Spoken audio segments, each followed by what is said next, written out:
అయితే ప్రాణప్రతిష్ఠ అన్న విషయంలో మనం ఒకసారి గనక ఈ లోక సాంప్రదాయం, ఈ లోక మర్యాదను గనక చూస్తే, ఇది కేవలం భారతదేశానికి సంబంధించి నేను చెప్పట్లేదు. ఇది మెసపటోమియా నాగరికత నుంచి మొదలైంది.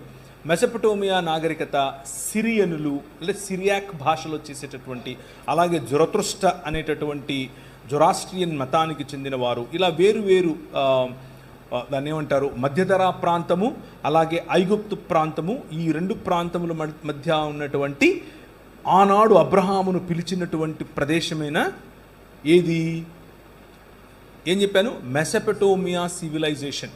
ఆ ప్రాంతంలో కూడా జరిగేటటువంటి తంతు చెప్తున్నాను. ఏం చేస్తాడు అంటే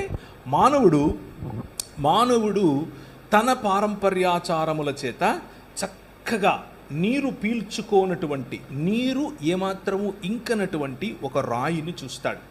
ఆ రాయిని శిల్పి చేతికి ఇస్తాడు.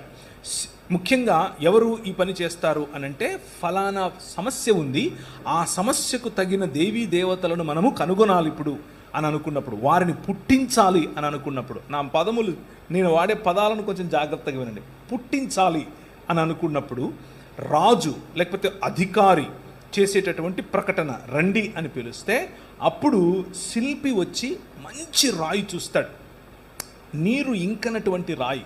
ఇది అన్ని సివిలైజేషన్స్లో ఇలాగే జరిగింది, ఇది మన దేశంలో కూడా జరుగుతోంది.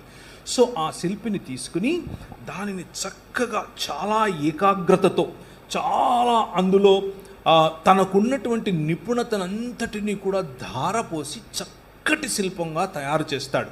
శిల్పి చేతిలో పడిన రాయి శిల్పం అవుతుంది. శిల్పమైన రాయిని తీసుకుని రావాలి.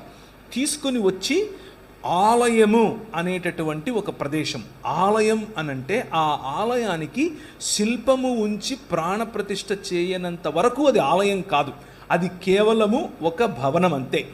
ఆ భవనములోనికి, ఆ భవనము బయట ప్రాంగణాన్ని మన భాషలో చెప్పాలి అని అంటే, వారి భాషా పదములు వాడడం వల్ల పెద్ద లాభం లేదు.